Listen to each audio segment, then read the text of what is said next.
ஸ்வயனம நான் உங்கள் சிதத்தயமா குருவின் துணை எல்லோரும் நலமாக இருக்கணும். இன்றைய பதிவு பிப்ரவரி மாசத்துல பிறந்தவங்க சந்திரனுடைய யோகங்கள் நலமா இருக்கும். 2ஆம் மாசத்துல பிறந்தவங்களுக்கு எல்லாமே சிந்தனையாகட்டும், குழப்பமாகட்டும், சந்தேகம் கூட அவங்களுக்கு அதிகமாக இருக்கும். அதே போல சில நேரத்துல அந்த குழப்பம் ரொம்ப ஸ்ட்ரெஸ், டிப்ரெஷன் எடுத்துக்குவாங்க. கோவ குணம் கோவங்கள் அதிகரிக்கும். அவங்க சாதிக்கணும்னு நினைச்சா கண்டிப்பா சாதிப்பாங்க. யாரையும் எதிர்பார்க்க மாட்டாங்க. அதுக்கு தெய்வத்துடைய அருள் அவங்களுக்கு நலமாக இருக்கும். சக்தி தேவி, பார்வதி அம்மா, காளி அம்மா, துர்கை அம்மா, இத போல தேவிகள் அவங்களுக்கு என்றுமே துணையாக இருப்பாங்க. 2ஆம் மாசத்துல பிறந்தவங்களுக்கு சோதனைகள் அதிகமா வரும். அதை நிறைய சாதிச்சு காட்டுற யோகங்களும் கிடைக்கும். வாழ்க்கையில போராட்டம் தான் எல்லாருக்கும் இருக்கு. பேர் சொல்லுறத முழுமையா சீக்கிரம் நம்பிடுவாங்க. எல்லா விஷயத்தையும் நம்பிடுவாங்க. அதுக்கு அவங்க நிறைய விஷயத்தை போராடி அவங்களுக்காக போராடுவாங்க. நிறைய விஷயத்தை போராடுவாங்க. இப்போ ஒரு சகோதர சகோதரி நல்ல சந்தோஷமா இருக்காங்க, அன்பா இருக்காங்க. ஆனா அவங்க மத்தவங்கள பத்தி சொன்னாங்கன்னா அவங்களுக்காக போய் போராடி, அப்படி இல்லை நீங்க 2 பேரும் ஒண்ணா இருக்கணும், அப்படி இல்லைன்னு சொல்லி அந்த போராடுற குணாதசா இருக்கும். நல்ல குணாதசா எல்லாரையும் நம்பிடுவாங்க. ஆனா ரொம்ப கிரியேட்டிவ் மைண்டா இருப்பாங்க, இன்டெலிஜென்ட்டா இருப்பாங்க. சில விஷயங்கள் அவங்க சொல்லுறது நடக்கும். இந்த ஸ்பிரிச்சுவல் லைன்ல இருந்தாங்கன்னா, ஆன்மீக வழிபாடுகள்ல இருந்தாங்கன்னா, சொல்லக்கூடிய விஷயங்கள் கூட அவங்களுக்கு சில நேரத்துல முன்கூட்டியே தெரிய வரும்.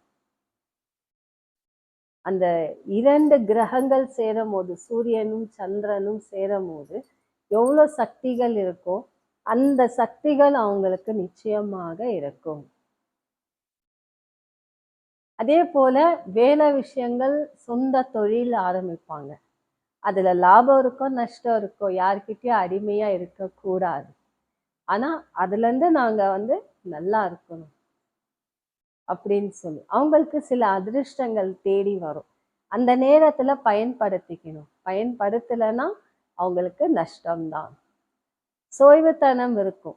சில நேரத்துல பார்ப்போம், செய்யலாம் அப்படின்னு இருக்கும் போது அதிர்ஷ்டம் மறைஞ்சு போயிடும். வர நேரத்துல பயன்படுத்தி கொள்ளுங்க, அது ரொம்ப நல்லது. பார்வதி அம்மாவை தரிசனம் செய்து வாருங்க. பௌர்ணமி அமாவாசைக்கு தேவி கோவில்களுக்கு போய் தரிசனம் பெற்று கொள்ளுங்க.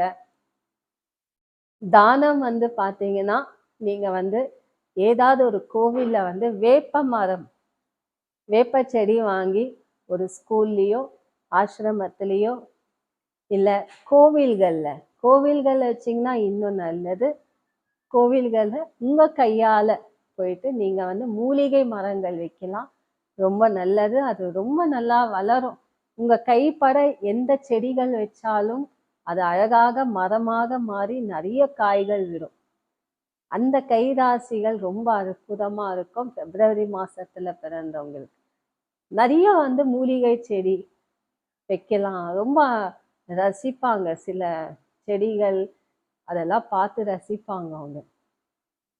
இயற்கை ரசிப்பவர் இந்த இயற்கை பார்த்துட்டு அவ்வளோ ஒரு பிரகாசமா இருக்கு, ரசிப்பாங்க.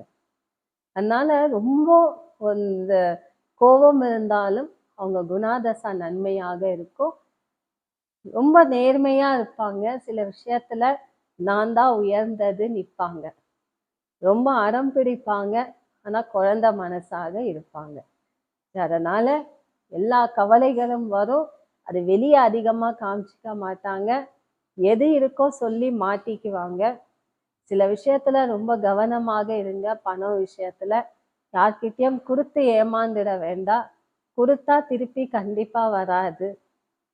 அதே போல நீங்க ஏதாவது ஒரு தொழில் செய்றீங்கன்னா முதல் இறைவனிடம் ஒரு உத்தரவாதம் வாங்குங்க.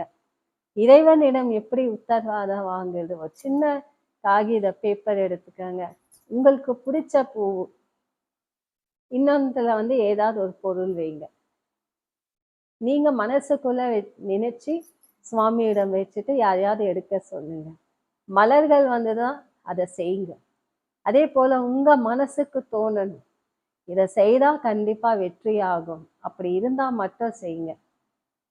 மற்றவங்க நிறைய அட்வைஸ் பண்ணுவாங்க, அதெல்லாம் நீங்க ஏத்துக்க மாட்டீங்க. உங்களுக்கு என்ன தோணுதோ நீங்க அதை தான் செய்வீங்க. கோவங்கள் குணாதசம் தான் குறைச்சிடுங்க, அது கம்மி பண்ணுறது நல்லது. தியானங்கள் இருங்க. ஸ்படிக மாலை, துளசி மாலை, பவள மாலை, நிறைய பீட்ஸ் மாலை, வெள்ளை முத்து மாலை, இந்த மாலையெல்லாம் போடுங்க. ரொம்ப நல்ல வைப்ரேஷன் கொடுக்கும். அதே போல தினமும் ஒரு 20 நிமிஷமாவது தியானங்கள் இருங்க. அமைதி தேவை. பழைய காலத்து கோவில்ல போய் தரிசனம் பெறுங்க. வரலாற்று கோவில் அம்மனை தரிசனம் பெற்று வாருங்க. அன்னதானம் செய்யுங்க. எதை தானம் செய்யக்கூடாதுன்னா, உங்களுடைய துணி வந்து தானம் செய்யாதீங்க.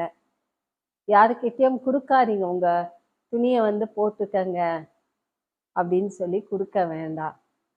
கையில வந்து விரல்ல மோந்திரம் போட்டிருக்கீங்க, அத வந்து உங்க யாராவது இஷ்டப்பட்டு கேட்டாலும் கொடுக்க வேண்டாம். வெள்ளி பொருள் தானம் செய்யாதீங்க. தெய்வ பொருளை பொதுவாகவே சொல்லுவ, தெய்வ பொருளை நீங்க பரிசாக கொடுக்க வேண்டாம். இதெல்லாம் நீங்க வந்து பார்த்துக்கிட்டீங்கன்னா உங்க லைஃப் நல்லா இருக்கும். மண் வாங்குற யோகங்கள் இருக்கும். பூமி, ஒரு நிலம் வாங்குங்க, அதுல செடிகள் போடுங்க. ஏதாவது ஒரு அந்த மாதிரி விவசாயத்துல நீங்க வந்து கண்டிப்பா நீங்க இன்வெஸ்ட்மெண்ட் பண்ணலாம். ஏன்னா அந்த யோகம் இருக்கு உங்களுக்கு. நீங்களே வீட்டுல கூட ஒரு சின்ன துளசி செடி வச்சு பாருங்க, அது அவ்வளோ அழகா வளரும்.